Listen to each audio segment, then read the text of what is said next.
So how bad is deflation? Because there are people in the world of Bitcoin who say deflation's fine. Depends what we're talking about. So and like Jeff Snyder talks about this. A lot of smart people talk about this.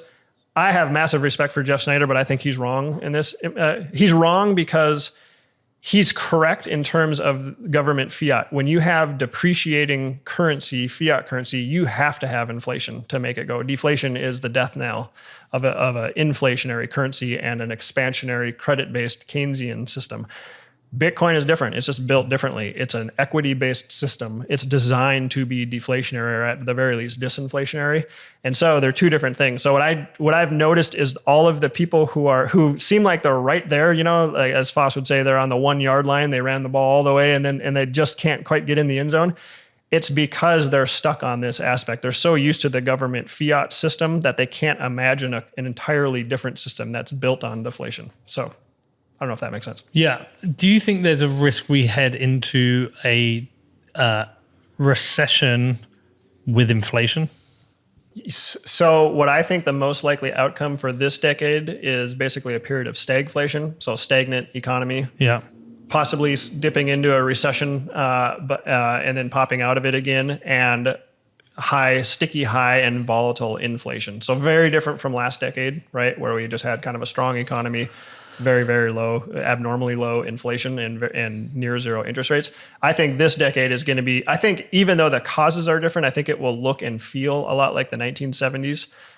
Based on kind of what history, obviously, we weren't old enough for that. We were probably both born in the 70s, but so I can't really remember it. But looking back, I think that period of uncertainty, inflation spiking off and on, and the Fed, heroically coming in to save us with their policies, even though I think they probably caused more harm than good.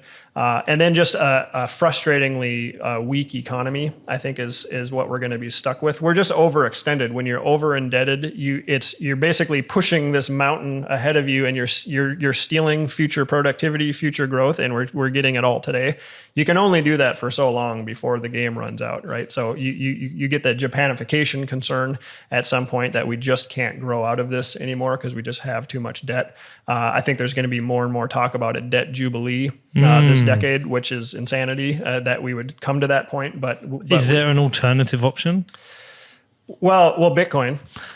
To an extent, and I actually mean that. I think that if so say just today, Powell resigned and they pulled me in as Fed chair, or maybe Yellen resigned and I took over as Treasury, or I would want much smarter people than me. But so say I got forced in that position, the first thing I would do is I would start buying Bitcoin as a reserve asset and start strengthening our economy. And when you do that, like I talked about earlier, it forces an honest unit of account, right?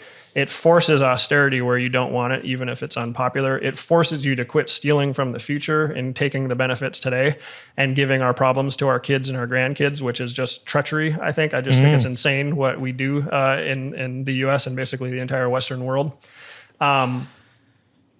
It would be uncomfortable, but it's necessary. And if you did that over time, what we'd do is we would start generating growth again, and we would grow out of this debt. And because we would stop taking new debt on, and Bitcoin, as the government bought it, it would start increasing the price. It would start bringing wealth back to the people who own it as well. Right. And so you're going to start growing the GDP in different ways that are very different from now. And you're going to start creating this sort of inner system inside this big blob of debt and low growth and frustration and hopelessness. You're going to create this little ball of light that's going to be this equity-based income generating type nidus that is going to grow and grow, and it eventually grow into expand and explode that debt bubble that we're in right now. So it's hard to understand, but I think it's something needs to happen that's dramatic, right? You can either have it, because with a debt jubilee, there are lots of things to think about. First of all, it's going to cause chaos. It's only going to stoke and increase geopolitical tensions. It could end up in a war. I know you're probably familiar with the fourth turning kind of stuff. Yeah. We're sort of in a fourth turning period right now. It's probably actually going to end with a major war, which none of us want. So what are some alternatives? And I think Bitcoin is just literally the most viable solution. I'm just hoping that government embraces it, and that's why it's encouraging to come back to your point that politicians, political candidates, even if they're not overly serious and they're not the front runners, they're still talking about Bitcoin, and they're still pandering to this audience. That did not happen 4 years ago, so we are moving in the right direction. The fact that Larry Fink, who's the king of ESG, is officially on Bitcoin's side now, it literally changed the narrative in one day. That's what I think is the most important thing about Larry Fink. That's what Harry said last night. Yeah, and I agree completely with that. The narrative shifted the second he said that.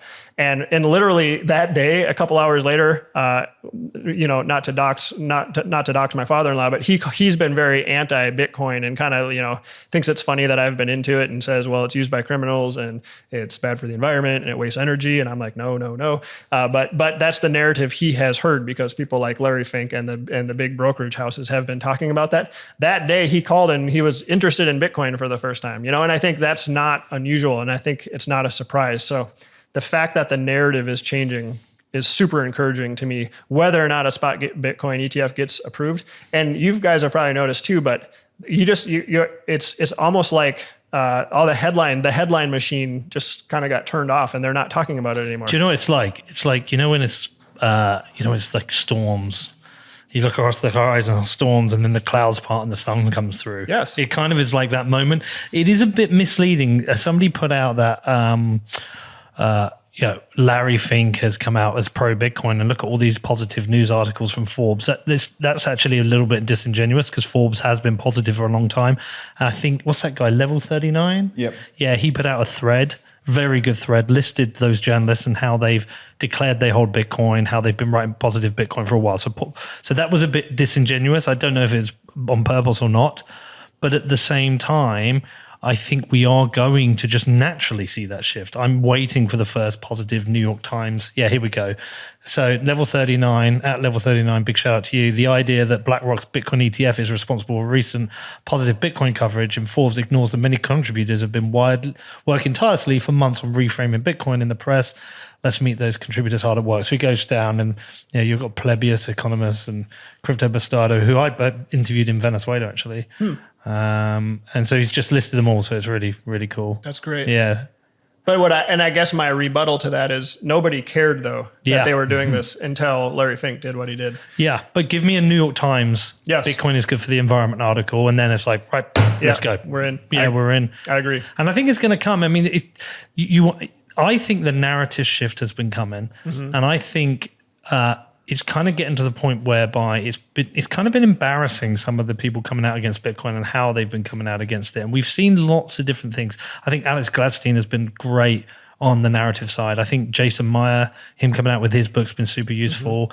And then look, the tireless work that other people have done from years, from Pierre Rochard's to Bistein's. Like, there's so many people over the years who try to frame it always in the right way. Getting that leaking out into the mainstream press is super important. Natalie Brunell does really great interviews covering it as well. Big shout out to Natalie. And so, we are seeing that shift. I think it's almost moronic now when you see these articles come out as very anti-Bitcoin. Right. It's like, what's your agenda here? Right. The next step is the politicians. These presidential candidates have realized, and we do have a number of people like Cynthia Lammers, Ted Cruz, who are pro-Bitcoin and understand it. It's going to be interesting what happens to the likes of Elizabeth Warren, because she has an anti-crypto army, which, by the way, we're kind of on the same page, part of that. Right.